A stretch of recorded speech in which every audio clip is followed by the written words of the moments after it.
La profondeur conduit au niveau ultime ou à l'élévation ultime. La profondeur te conduit toujours au niveau final. Parce qu'en fait, il n'y a pas de niveau final. Le niveau final est le niveau où tu t'arrêtes. Si tu meurs là, aujourd'hui, c'est ton niveau final. Donc, la profondeur, on va en parler. Si tu veux passer au prochain niveau de ta vie, alors va plus profondément dans les consignes que Dieu t'a données. Si tu n'es pas satisfait de ta vie, mon frère, si ta condition actuelle ne te plaît pas, ça veut dire que c'est une interpellation à plus de profondeur. Souvent on boude, on se plaint, on n'est pas content, on rebelle. Mais toute inconfortabilité de vie est une interpellation à plus de profondeur. Ce que Dieu veut que tu fasses, ce que tu fasses un peu plus pour que tu ailles un peu plus loin, pour que tu aies un peu plus qu'avant. Mais il y va de ta responsabilité. C'est pourquoi la disposition de ton écoute ce matin détermine la quantité de provision que Dieu va déverser dans le vase que tu es. Il dit, prends garde. Donc, la profondeur conduit au niveau ultime. C'est simplement dit que le sacrifice, parce que toute profondeur est une invitation au sacrifice. Mais c'est quoi le sacrifice? C'est la capacité à mourir pour atteindre un objectif. Le prix que tu es capable de payer pour voir la chose que tu veux voir se réaliser. C'est un sacrifice. Le sacrifice, c'est un choix. Le sacrifice appartient aux gens de vision qui disent que ma vie ne peut pas s'arrêter là. Il faut que ma vie change. Il faut que ma vie bouge. Il faut que ma vie prospère. Le sacrifice est ta capacité à être prêt à payer un prix ultime pour voir la chose s'accomplir. La plupart des gens, on les appelle les défaitistes. Ils abandonnent en chemin. Dès que c'est un peu dur, ils laissent tomber. Dès que c'est un peu compliqué, ils laissent tomber. Mais la profondeur, c'est le fait pour toi d'accepter d'aller plus loin pour que quelque chose de nouveau se passe. Est-ce que tu veux voir quelque chose de nouveau dans ta vie? Est-ce que tu en as marre de vivre une vie stagnante? Est-ce que tu en as marre de voir que ta vie tourne en rond? Est-ce que tu trouves que tu es content? Si tu n'es pas content, c'est une interpellation. Allez dans les profondeurs. Ta vie ne change pas parce que tu as parlé. Mais ta vie change parce que tu as payé un nouveau prix. Et c'est très important parce que mon frère, ma soeur, la vérité des vérités, c'est que Dieu ne fait pas sans toi. C'est avec Dieu que nous faisons des exploits. Donc sans Dieu, il n'y a pas d'exploit. Toi sans Dieu, il n'y a pas d'exploit. Donc il faut que Dieu soit en toi pour qu'il y ait des exploits. Est-ce que quelqu'un veut voir sa vie changer? Il y va de ta responsabilité. Quelqu'un a dit toutes les fois que j'ai entendu Dieu me parler, j'en ai fait de cela mon principe et mon sujet d'intercession personnelle. Toutes les fois que j'ai entendu Dieu parler, j'en ai fait de cette instruction l'objet de ma méditation. Toutes les fois que Dieu a parlé, j'en ai fait de cela l'objet de ma supplication. Toutes les fois que Dieu a parlé, j'en ai fait de cela l'objet de mon implication. Donc quand Dieu me parle, cela m'interpelle, m'appelle à plus de responsabilité. À chaque fois que Dieu va te parler, Dieu est en train de t'inviter à aller plus profondément. Et ce matin, il est en train de t'inviter. Parce que je suis sûr que toi comme moi n'es pas satisfait. Je suis sûr que quelque part tu n'es pas satisfait. Et tu en veux plus. Et je suis sûr que dans le secret tu dis bon Dieu fais plus. Mais faire plus dépend de ton engagement. Combien sont prêts? Combien sont-ils prêts à payer le prix pour que leur vie change? Combien? La plupart ont abandonné.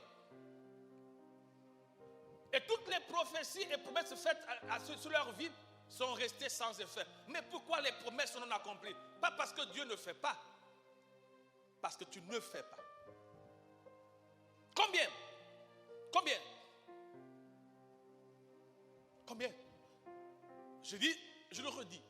Le rôle de l'Église n'est pas de faire de toi un super pieux, un super prieur, mais de te rendre meilleur. Parce que dans ta construction spirituelle, tu es béni de toute bénédiction. Quand Jésus parle de toi, il dit tu es la lumière du monde. Quand il parle de toi, il dit tu es le sel de la terre.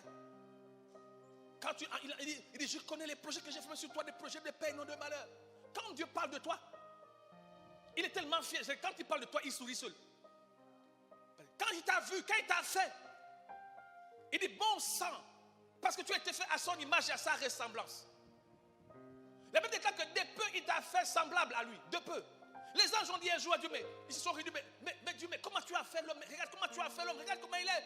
Tu l'as fait de peu semblable à toi. Comment tu as pu créer un être comme toi? Et il dit quoi? Il t'a fait Dieu. Ne t'ai-je pas dit que vous êtes de Dieu? Tu es fait à l'image et la ressemblance de Dieu. Donc quand tu viens à l'église, tu viens pour te réapproprier ton identité. Parce que le péché adamique t'a sorti de ce couloir. Le péché adamique t'a sorti de la vérité, t'a éloigné de la réalité. Et donc quand tu reviens à l'église, tu viens pour te réapproprier ton identité. Tu viens pour redevenir la personne véritable que Dieu a faite. Tu reviens, tu redeviens la femme. Et laisse-moi dire que tu es plus belle que Ève. Plus intelligente que Ève. Je veux dire que tu es même plus beau que Adam. Ils étaient en ce temps des êtres tellement parfaits, en beauté également.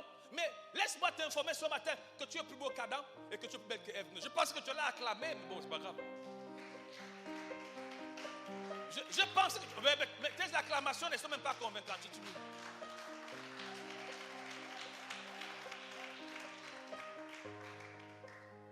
Quand je te dis des choses comme ça, tu dois dire, oh, alléluia. Mais pourquoi c'est vrai? Parce que Ève ne t'est pas née de nouveau. C'est pas possible ça. Adam ne t'est pas né de nouveau. Mon frère, je vais y arriver. L'objectif de l'église est d'augmenter, de faire sortir ce qui est de toi, véritablement. Le Seigneur dira, est-ce que toi tu travailles pour ta vie? Est-ce que tu travailles? Est-ce que tu t'investis pour devenir sur le plan de Dieu? Parce qu'il faut savoir que on ne devient que sur le plan de Dieu par rapport aux instructions de Dieu qu'on implémente dans nos vies. Il y a le travail de tout le monde et qui permet à tout le monde d'avoir. Et il y a le travail de Dieu qui permet à certaines personnes d'être selon Dieu. Qu'est-ce que cela veut dire véritablement? Dieu dira, et il se pose la question, qu'est-ce que tu fais pour ta vie? Qu'est-ce que tu fais pour ton futur? Est-ce que tu espères qu'un matin ça va aller? Mon frère, rien ne se fait sans que quelqu'un ne soit derrière. Tout ce que tu vas voir est la conséquence des décisions des personnes. Est la conséquence de sacrifice. Je te dirai ce matin une citation particulière. Dans Proverbe chapitre 6, 5 à 4, il dit quoi? Ne donne ni sommeil à tes yeux, ni assoupissement à tes paupières. Dégage-toi comme la gazelle de la main du chasseur, comme l'oiseau de la main de l'oiseleur. Il dit dégage-toi. Fais quelque chose pour ta vie. Ne reste pas comme ça. Ne reste pas comme ça. Tu es sous emprise. Il dit dégage-toi. Il s'agit de ta vie. Ne reste pas comme ça. Il dit tant que tu n'es pas sorti, ne reste pas dans cette condition. Il dit dégage-toi. Le diable nous a embrigadés. Le péché t'a embrigadé. Le péché nous a tenus en otage. Dieu dit dégage-toi. C'est de ta responsabilité de prendre des décisions. C'est ta responsabilité de vivre le changement. Dégage-toi. Sors de ça. Dégage-toi. Dis voisin, dégage-toi de ça. Ça veut dire quoi? Tu dois t'investir pour la progression de ta vie. Et si tu sens que ça ne marche pas, fais tout pour en sortir. Tout ce qui te maintient en servitude, sors de ça. Sors de tout ce qui te bloque la vie. Sors de tout ce qui te bloque la destinée. Dégage-toi de ces choses que tu sais que ces choses ne vont pas t'arranger. Et nous tous, nous savons ce que nous faisons. Nous connaissons le niveau de nuisance et de dangerosité de ces choses. Quel que soit ce que tu fais dans le secret, tu sais que c'est dangereux pour toi.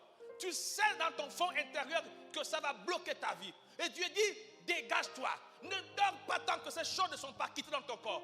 Dégage-toi de ces pensées, de ces actions, de ce comportement que tu sais qui est un obstacle, un blocage pour ta vie.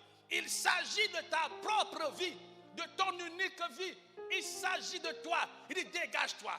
Ce que tu sais qui t'empêche de t'appliquer, il dit dégage-toi de cela. Ne dors pas tant que tu n'as pas résolu ce problème. C'est pourquoi celui qui met à demain trouvera quoi?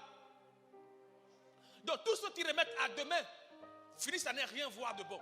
Parce que demain ne t'appartient pas. Fais ce qu'il faut faire. Dégage-toi. De toute ambiguïté, de toute forme d'obscurantisme. Dégage-toi. Dégage-toi.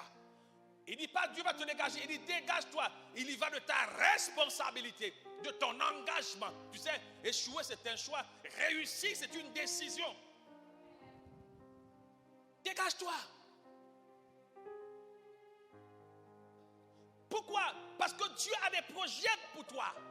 Mais ça, ce dans quoi tu es engagé va freiner le plan de Dieu. Dieu a des projets pour toi. Il a des projets immenses pour toi. Les projets que Dieu a pour toi dépassent ton imagination. Même quand tu dors, tu ne vois pas ça. Dieu a des projets pour toi. Quand tu lis Jérémie 29, 11, il dit car je connais les projets que j'ai formés sur vous, les projets de paix et non de malheur. Quand tu lis 3 Jean 2, il dit je souhaite que tu prospères à tous égards, que tu sois en bonne santé comme prospère l'état de ton âme. Deutéronome 28, 13, il dit je ferai de toi la tête et la queue, mais dégage-toi avant. Bouge ta vie, va dans les profondeurs. Décide de voir les choses changer. Bon, ça ne dort pas en espérant que ça va aller. Fais quelque chose pour toi. Fais quelque chose pour toi. Fais quelque chose. Ne néglige pas, oh ma vie, mon ami, c'est ta vie. Et tu n'en as pas deux. Tu n'as qu'une seule. Si tu n'en fais rien, quel gaspillage, toutes les promesses que Dieu a faites sur ta vie, bon sang.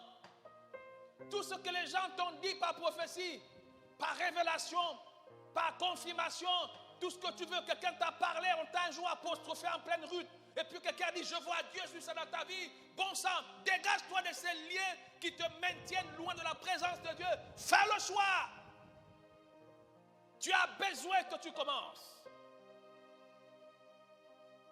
Alléluia. Dieu a des projets de leadership surnaturel pour toi. Dieu te voit un manager extraordinaire. Dieu veut faire de toi la tête et non la queue. Te mettre devant et non derrière. Ce n'est pas ce que tu es aujourd'hui, ce que tu as aujourd'hui. Dieu prend les faibles d'aujourd'hui pour faire les forts de demain. Quelle que soit ta condition aujourd'hui, on me dit que tu n'es rien, tu ne vaux rien, ce n'est pas un problème. Dieu se sert des gens que la société a rejetés pour montrer qu'il est le Dieu qui transforme. Quel que soit ce que tu vis, ce n'est pas important. Ce que Dieu veut, ce sont tes résolutions ce matin. Parce qu'il dit à tes résolutions répondra le succès. Donc tout dépend de toi ce matin. Décide de voir les choses bouger. Et ça bougera. Parce que Dieu fait bouger les choses. Dieu fait bouger les choses. Décide. Prends la décision. Tu es tombé, c'est vrai. Relève-toi. Tu es tombé, c'est vrai. Relève-toi. Le juste tombe, cette fois il tombe, il se relève. Relève-toi. On dit que c'est pas grave. Relève-toi. Dieu est le Dieu qui efface le passé et il écrit une nouvelle histoire dans ta vie. Et comme Dieu a écrit une histoire, personne ne peut effacer. Comme Dieu a dit, personne ne peut annuler. La parole de Dieu s'accomplit toujours. Hey, donc n'aie pas peur. En ce moment, nous sommes le péché, c'est pas grave. Relève-toi et sur les fesses avance. Relève-toi et sur les fesses avance. Dieu sait où il t'amène. Et puis Dieu a besoin de t'apprendre à compter sur lui par les échecs et par les difficultés. Alors que tu passes par des problèmes, Dieu est en train de te dire, compte sur moi. Alors qu'en ce moment, c'est difficile pour toi, mais Dieu est en train de te dire, compte sur moi. Quand tu vis les difficultés, il y a la main de Dieu derrière. Ouvre les yeux et vois la main de Dieu qui est tendue. Quand tu passes par des moments difficiles, la main de Dieu est là et vois la main de Dieu qui dit, tiens ma main et avance. Donc quelqu'un dit amen fort. Quelqu'un dit amen fort. Quand tu passes par les difficultés, le bâton de Dieu est là. La houlette de Dieu est là. Il dit même quand je passe par la vallée de l'homme de la mort, je ne crains aucun mal. Pourquoi? Car ta houlette et ton bâton me rassurent. Donc en ce moment c'est difficile pour toi. C'est compliqué. Ouvre les yeux. Il y a le bâton de Dieu qui est là. Il dit attrape. Fais le choix de faire bouger ta vie. Mets de l'ingrédient pour donner à ta vie de la saveur. Fais quelque chose.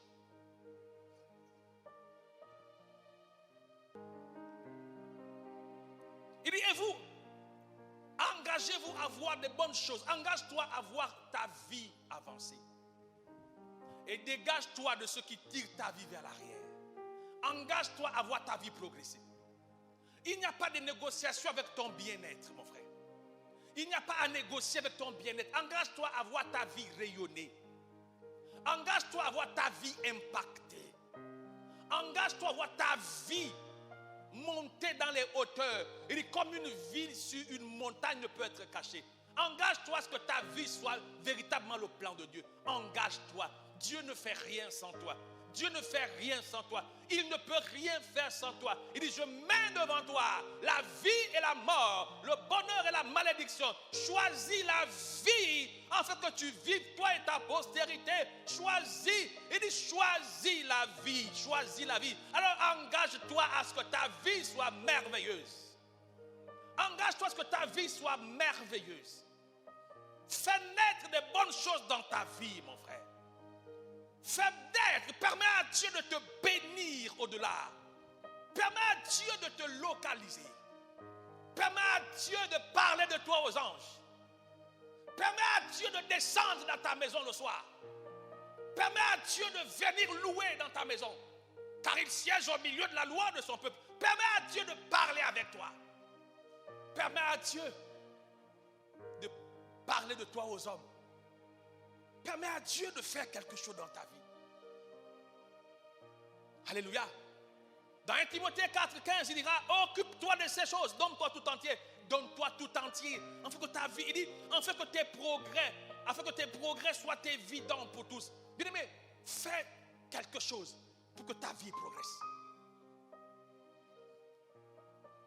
Fais le choix de réussir ta vie sur la terre. Qu'est-ce qu'on dira de toi après ton passage? Qu'est-ce que tu veux qu'on dise de toi? Qu'est-ce que les gens vont retenir de toi? Jésus a dit, que dit-on que je suis? Qu'est-ce que les gens disent de toi au quartier quand on te voit? On dit quoi? Quel témoignage les gens parlent de toi? Oh, qu'est-ce que les gens disent de toi? Tu sais, Jésus avait à cœur de savoir ce que les gens pensaient de lui. Il dit, qu'est-ce que les gens disent de moi? Certains disent que tu es Élie, tu es le prophète, tu es ceci. Il dit, et vous, que dites-vous que je suis? Que crois-tu qu'on dit de toi? Il est mieux qu'on dise des choses fausses contre toi que des choses vraies et qui ternissent Dieu. Tu sers Dieu, tu es chrétien, je ne sais pas où tu es, mais fais quelque chose pour ta vie. Qu'est-ce que tu attires? Qu'est-ce que tu attires? De l'admiration ou de la désolation? Qu'est-ce que tu attires? Quand les gens te voient, ont-ils compassion? Ou est-ce qu'ils louent Dieu parce que tu es une bénédiction dans leur vie? Et je dis tout le temps aux gens qui jouent, même quand je veux chanter, je sens une atmosphère qui descend. S'il n'est pas monté, je ne rentre pas. J'ai bien envie d'adorer. Deux choses, soit je passe seul à adorer, soit ce qui m'accompagne rentre dans la dimension. Qu'est-ce que les gens disent de toi? À l'école, au travail, partout où tu es, qu'est-ce qu'on dit? Tu es orgueilleux? Ou ton humilité fait plaisir? Les beaux parents, les jolis parents, même les vilains parents, ils disent quoi? Qu'est-ce qui témoigne dans ta vie? Qu'est-ce qu'on dit de toi? Est-ce que ta sainteté parle? Qu'est-ce qu'on dit de toi? Il dit, pour que tes progrès soient évidents pour tous, donne-toi tout entier à elle. À quoi? À ce que Dieu veut que tu fasses. Donne à ta vie de la valeur. C'est ça, aller en profondeur. En profondeur, c'est attirer l'ultime. Faire en sorte que l'action finale de Dieu soit écrite sur ta vie. C'est ça dont je te parlais. Ne néglige pas. Ne paresse pas. N'abandonne pas. Ne néglige pas. Ce que tu dois faire, fais-le. Ce que tu dois faire, j'ai dit quoi? Fais-le. J'ai dit quoi? J'ai dit quoi? Ce qui va de ta responsabilité, fais-le. J'ai dit quoi? Fais-le. Ne dis pas ça va aller. Ne dis pas ça ira. Fais ce qu'il faut faire. Éloigne-toi de la paresse. Et paresse et christianisme devient une norme. Le chrétien brille en paresse, en excuse, en justifie. Oh oui, au moment où je voulais, quand je pensais, quand je voulais. Oh. Mon ami, le royaume de Dieu est forcé. Il n'y a que des violents qui s'en emparent. Donc si tu t'abuses à opérer errer dans la paresse, tu viens de t'inscrire dans le camp des perdants. Et c'est pourquoi échouer semble être une norme à l'église. On a de moins en moins de chrétiens qui disent il faut que ça bouge, ma vie. On a de moins en moins de chrétiens qui disent qu'il faut que ça change. Hey! On a de moins en moins de chrétiens qui décident à ce que leur vie devienne des vies de gloire. Tout le monde dit ça va aller. Ah, Dieu sait que je suis faible de chair. Dieu sait que je suis comme ça. Dieu sait que. Et de moins en moins les chrétiens s'exposent. C'est pourquoi je déclare sur ta vie que cette année, ils ne te verront plus là-bas dans le camp des perdants, mais ils te verront dans le camp des champions au nom de Jésus. Ceux qui te voyaient hier là-bas, ils ne te verront plus. Parce qu'à compter de maintenant, tu déménages au nom de Jésus. Changement de condition, de position, de dimension. Dis à ton voisin, je déménage. Au nom de Jésus. Alléluia. Proverbe chapitre 6, 10, 11 dit quoi? Un peu de sommeil, assoupissement, un peu causé. Et la pauvreté. Arrête de paresser, sinon tu attires la pauvreté. Arrête de paresser, arrête de paresser. Va en profondeur, arrête de paresser. Arrête de paresser, mon frère. Sois diligent, travailleur. Travaille activement pour la gloire de Dieu dans ta vie. Travaille activement. Bon, qu'est-ce qu'on cherche? Dieu t'a tout donné. Je disais à quelqu'un hier, tu as la femme, tu as les enfants, tu as un bon travail, tu as la maison, tu as la voiture, tu es chrétien. Qu'est-ce qui t'empêche de t'adonner au Seigneur? Les enfants sont en bonne santé, ils vont à l'école, tu ne manques pas d'argent, tu as à manger. Qu'est-ce qui t'empêche d'être profond pour Christ? Dieu t'a donné ce qu'un homme doit avoir. Tu as la santé, tu as la maison, tu as le travail, tu as les voitures, tu as des enfants qui vont à l'école, qui sont en bonne santé, tu as l'eau, tu as l'électricité. Qu'est-ce qui t'empêche d'être adorateur?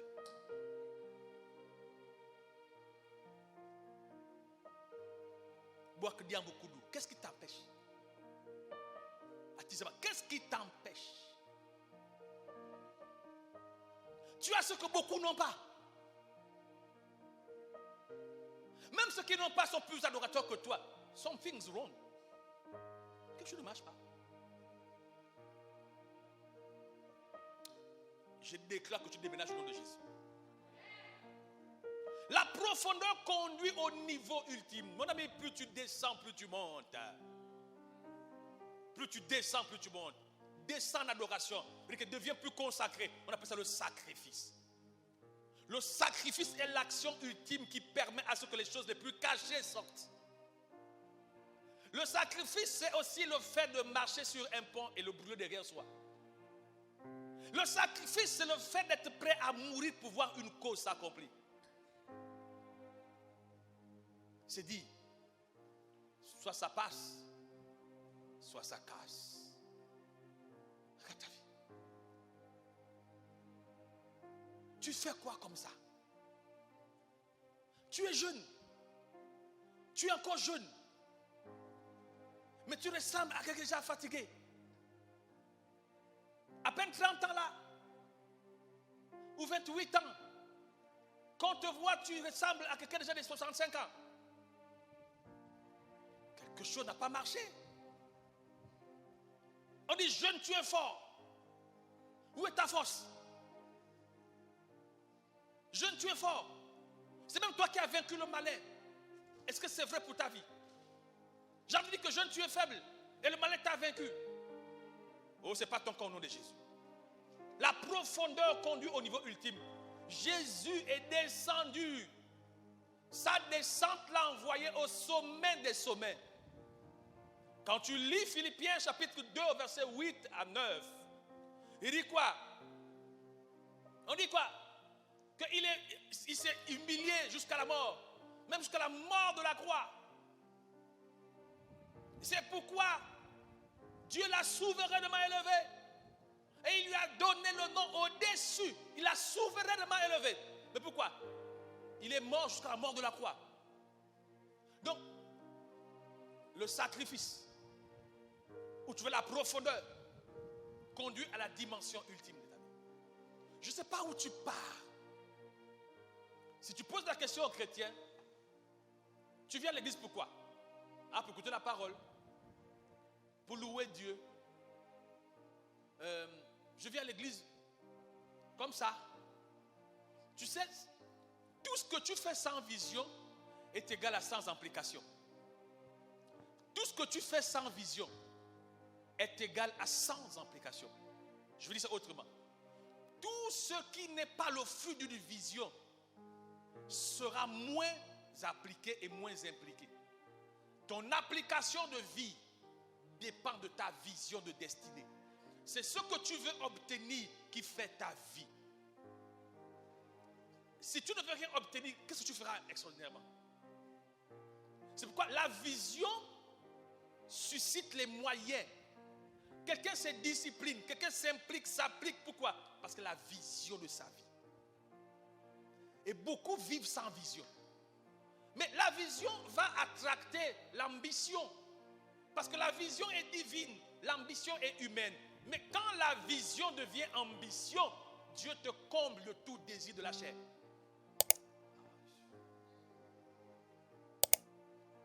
L'ambition, c'est le fait de vouloir. Et l'ambition s'acquiert par observation. Car la vision, elle s'acquiert par révélation. L'ambition, c'est ce qu'on veut réaliser qu'on a vu quelque part. On veut ressembler à quelqu'un qu'on a vu. Quelles sont les personnes qui t'inspirent dans la vie chrétienne? Tu veux chanter comme tel. Tu les entends chanter. Tu les vois chanter. Ça devient ton ambition, chanter comme elle. L'ambition, c'est une caractéristique humaine. Mais la vision est une invitation divine. C'est pourquoi, pour que la vision s'accomplisse, tu as besoin de te rapprocher de la source de vision. L'ambition, c'est les capacités. Donc on travaille sur soi. L'ambition ou la vision, on travaille sur Dieu. Je suis en train de dire quoi, mon frère? Je prie que quelqu'un comprenne ce que je dis. Je prie que quelqu'un comprenne ce que l'Esprit dit. Ambitionne ta vie. Dis-toi, ma vie doit bouger. Quelque chose doit se passer. Il faut que ça change. Paul dira que le couronnement d'une vie dépend du niveau de sacrifice. C'est pas possible ça. Le couronnement de ta vie dépend de ton niveau de sacrifice ou ton niveau de profondeur. Le couronnement. Le couronnement, c'est quoi? L'admirabilité de ta vie. La manière dont les gens vont aimer ta vie. Tu sais, quand tu vois un homme grand, la grandeur de sa vie révèle la profondeur de son secret. On admire des gens grands, mais tous ceux qui sont grands sont des gens profonds. Personne n'est grand sans être profond. Quand tu vois un arbre grand, ses racines sont en profondeur. Personne ne devient grand sans aller en profondeur. Qu'est-ce que tu me dis comme ça? Donc toute élévation oblige une descente profondeur. Toute élévation. Toute élévation. Dans n'importe quel domaine. Tu veux bien chanter? Tu vas te priver de vie. Tu veux chanter profondément? Tu dois travailler sur toi. Et ça va te demander plus de temps de travail. Alors que d'autres sont en train de bourlinguer, toi tu es au pied de l'apprentissage. Alors que les gens mangent tout, toi tu dois te priver de l'huile, des glaçons, tout ça. Tu commences à boire de l'eau plus comme les autres parce que tu veux que ta voix soit une voix étincelante. Donc la profondeur conduit à l'élévation. Ton sacrifice, mon frère. Ton sacrifice.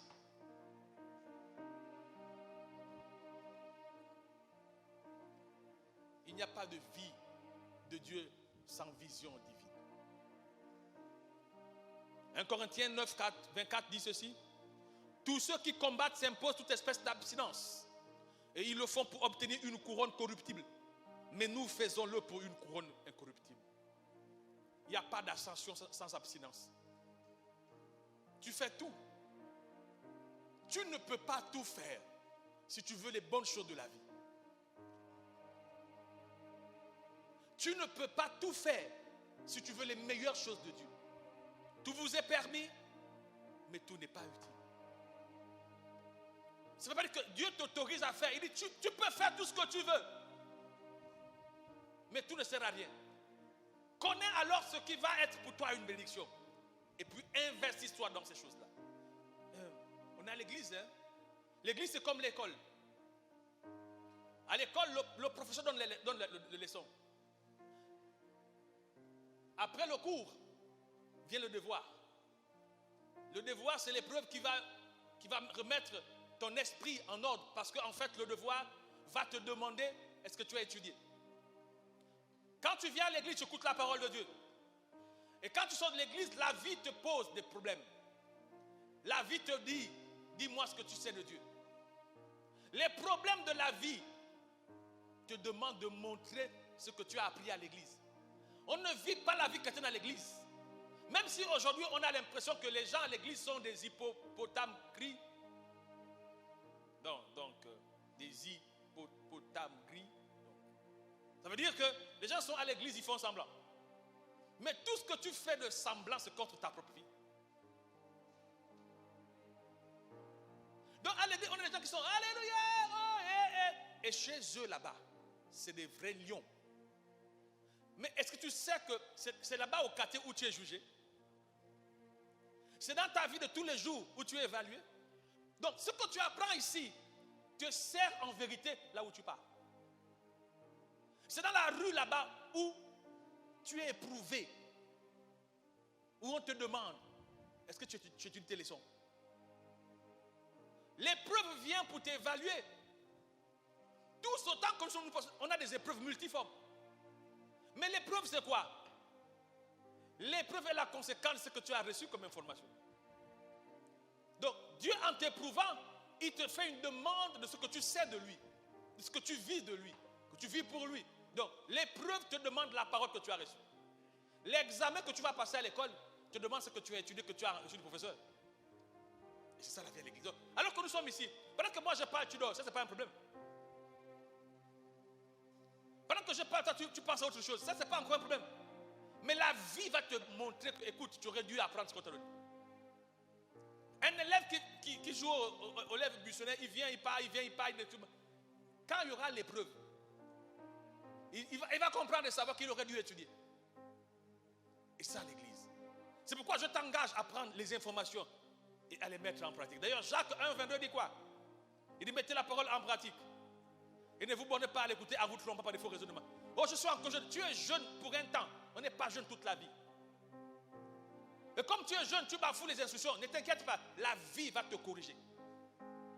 Tu es grand, tu refuses la rééducation, ne t'inquiète pas. La vie elle-même va s'en charger. La nature a horreur du vide. Les positions les plus importantes dans le monde est accordée à ceux qui acceptent de se sacrifier. Quand on parle de Nelson Mandela, c'est 28 ans, je pense, ou 29 ans de prison. Et Mandela, il dit, je ne choue jamais, mais j'apprends.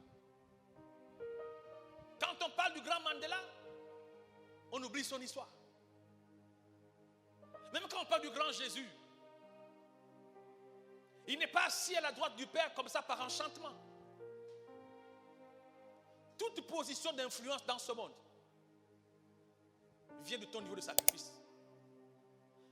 Tout ce que tu vois qui a des niveaux dans leur vie, tous ceux qui brillent font des choses que ceux qui échouent ne font pas. Donc être en hauteur dépend de toi. C'est un choix. Ah, je suis encore, je ne peux pas encore m'amuser. C'est pas grave. Va t'amuser. Mais sache que tu seras jugé. La vie va te réclamer ce que tu as appris très tôt. Ce que tu sais aujourd'hui, ne dors pas dessus. Mets-le dans ta vie. Ce que tu sais aujourd'hui, ce que tu apprends maintenant, fais de ça l'expression de ton intercession, de ton adoration, de ta supplication, de ton implication. Je continue. Tu sais, nous aspirons à plus. Nous voulons avoir plus. Mais il n'y a pas plus sans moins. Je dis quoi? Il n'y a pas plus sans moins. Ils y vont ensemble. Si tu veux plus, alors il te faut moins. Pourquoi pas? Tu veux avoir plus, alors tu perds dans ta vie. Là où il n'y a pas de sacrifice, il n'y a pas plus. On n'ajoute pas à ceux qui n'ont rien. La consécration n'est pas une option.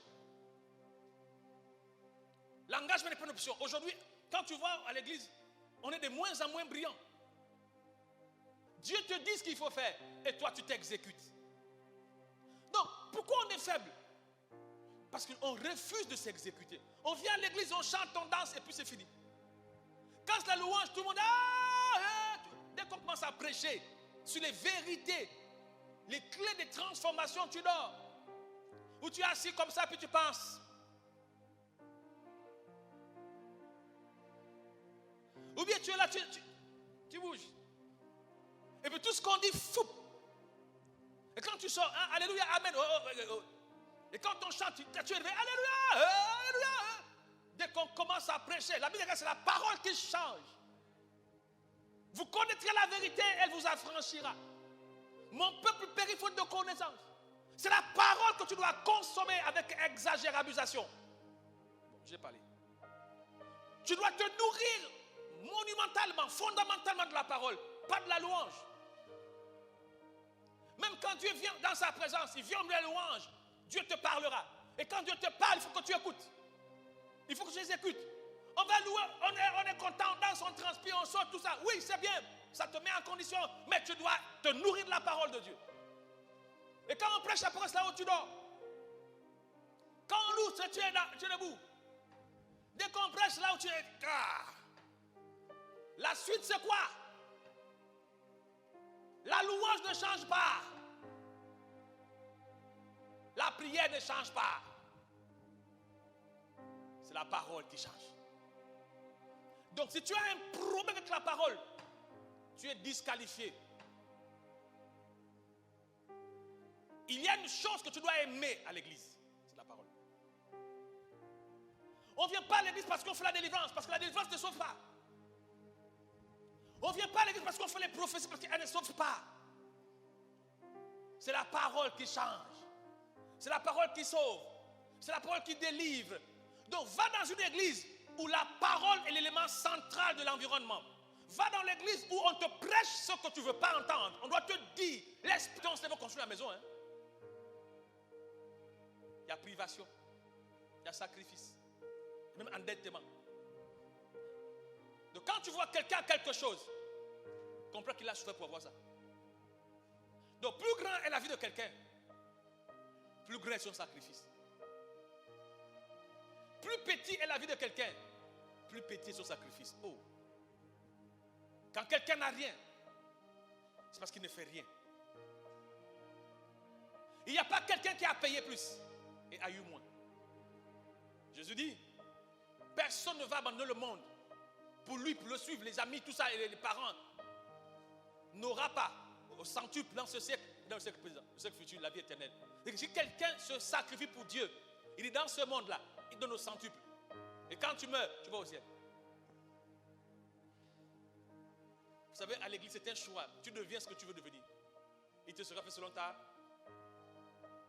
Tout ce que tu verras de grand chez une personne révèle le prix qu'il a payé. On n'est pas grand par hasard.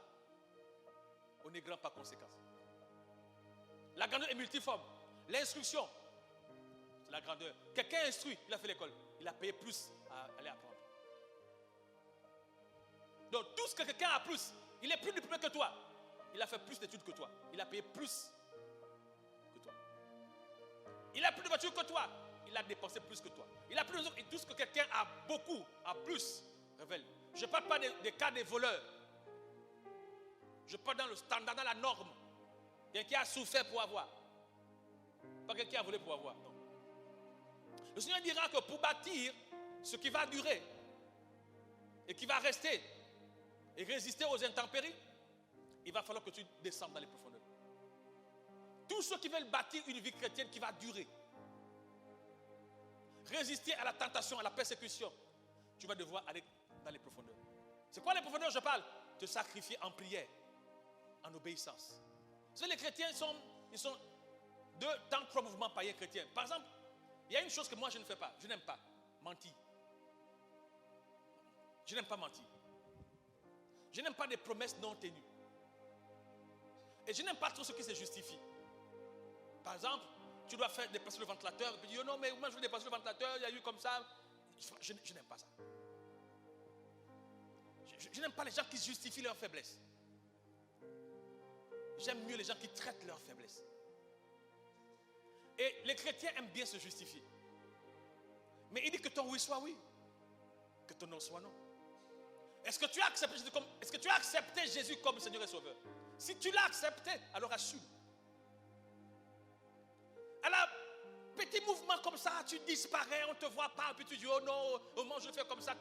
Tu sais, et c'est là où je me rends compte que j'ai un rôle à jouer au Gabon. Parce que le fait de se justifier révèle ton inconstance. On peut avoir des problèmes de temps en temps, mais quand tout le temps c'est toi qui es en retard, qui es absent, il y a un problème dans ta vie. Même au travail, c'est comme ça. Si tous les jours c'est toi qui es, oh, DG, excusez-moi. Oh, DG, excusez-moi. DG. Quand tu vas dire, il dit, excusez-moi. On va même t'appeler monsieur ou madame, excusez-moi. Tu es toujours en retard, tu es de courir, toujours en retard, toujours en retard, toujours en retard. Mais tu vas fatiguer l'administration après. On est déjà comme ça. Toujours en retard, toujours en retard. Oh, il n'est pas encore là. Oh, il n'est pas encore là.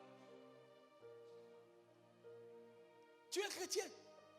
Tu dois être structuré sur des valeurs de ponctualité, de fidélité, d'honnêteté, de loyauté, etc.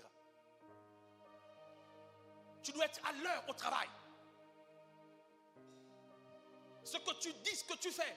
Si tu dis, je veux faire ça aujourd'hui même qu'il pleuve, qu'il neige, je dois le faire.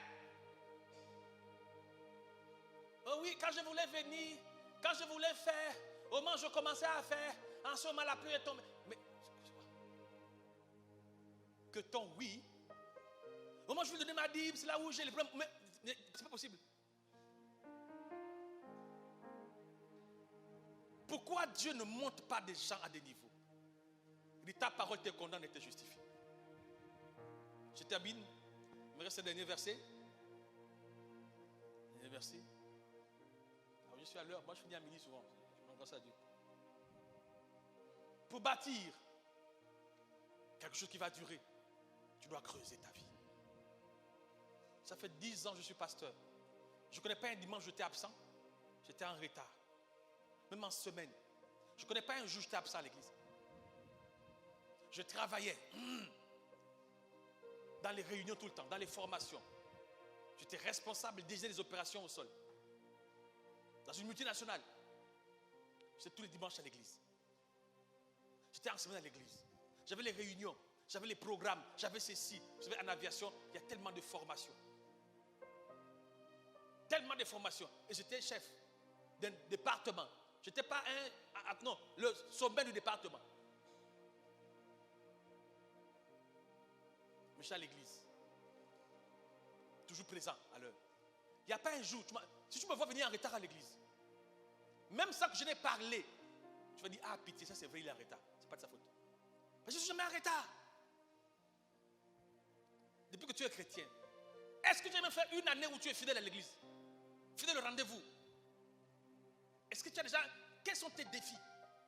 Juste pour dire, Seigneur, bénis-moi, bénis-moi. Mets-toi en retour, quelle est ta conformité? La plupart des chrétiens sont des bons parleurs, des mauvais faiseurs. On dit oui, et puis on fait non. Je serai à l'heure où tu t'amuses, il n'est pas là. J'arrive, tu vois, oh, il ne vient pas. Je veux faire, oh, il n'a pas fait. Il ne te dit même pas. Moi, je sais à tous les niveaux. Hein. On ne te dit rien, tu constates seulement. Il n'a pas fait, il n'est pas là, il a fait comme ci, il a fait comme ça. Et puis tu dis, mais est-ce que dans le monde on fait comme ça? Toi, dans le monde, tu travailles quelque part, tu peux t'absenter sans dire au chef. À l'église, oh, que tu sois responsable, fidèle ou quoi que ce soit, tu t'en fous même. Toi, quand tu n'es pas là, tu ne viens pas, c'est ton corps, c'est ton body. Tu veux, tu fais, tu ne veux pas, tu ne fais pas. PDG de ton corps. Il y a des gens à l'église, quand tu le vois, c'est la chance.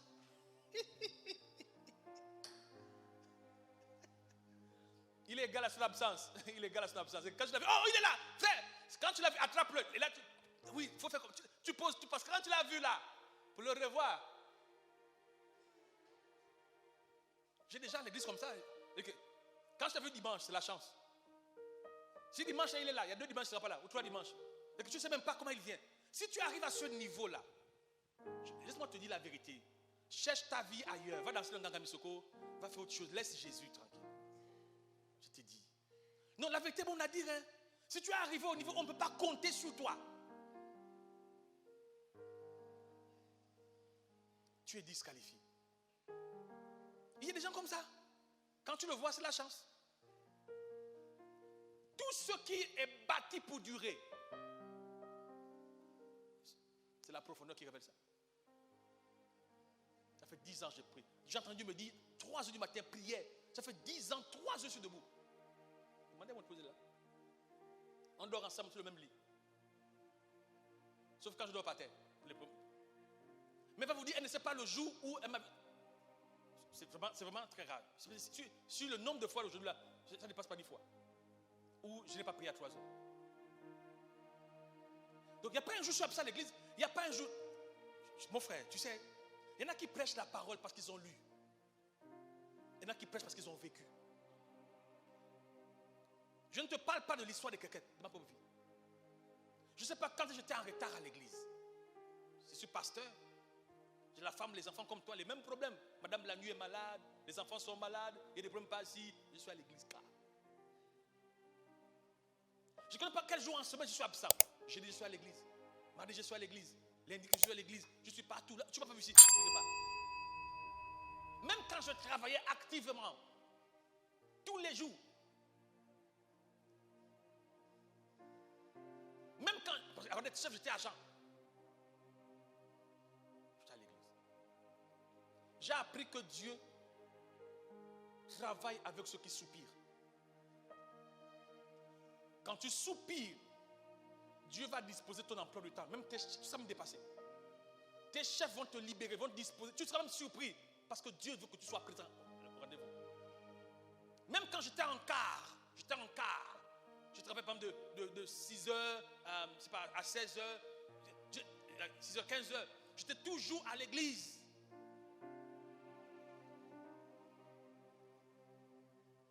Dimanche, je dois travailler. On m'appelle que dimanche, il n'y a pas de vol. Je dis Alléluia. Je suis à l'église. Dimanche, je dois travailler. On m'appelle que l'avion sera en retard dans les 15 heures. Je dis Alléluia. Dieu va toujours disposer le temps pour te connecter à son alliance. Je ne te parle pas de Jésus qu'on a raconté. C'est pour ça que je suis zen. Je te parle de l'argent, je te parle de tout. Parce que je suis marié une seule femme. Pas de gauche-droite, gauche-droite. Pas de virgulation. Pas de raccourcis. Une seule maison, un seul foyer. Il n'y a pas de gauche-droite. Il n'y a pas de gauche-droite. La vie est un choix. Et puis tu assumes ta vie. Tu es chrétien? Assume. Pourquoi tu bricoles gauche-droite? Pourquoi? Un chrétien dimanche, tu es à la maison. Tu fais quoi dimanche à la maison? Il faut me regarder. Tu fais quoi dimanche à la maison? Oh, je ne me sens pas bien. Mais quand on ne se sent pas bien, on vient guérir à l'hôpital, à l'église. 2 choses. Si tu es malade, soit tu es à l'hôpital, soit tu es à l'église. C'est quelle maladie toi tu es à la maison? Oh, je suis malade, je ne me sens pas bien, je suis grippé. Et puis tu es sur le canapé, bien assis, bien arrangé, avec la télécommande à la main. Et puis tu as un canal en face. Si vraiment tu es grippé, tu vas t'hospitaliser.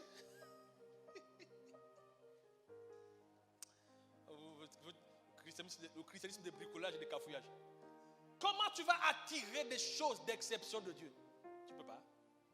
Parce que Dieu est rigoureux. Dieu est exigeant. Il est plus exigeant que les employeurs. On acclame le Seigneur encore ce matin.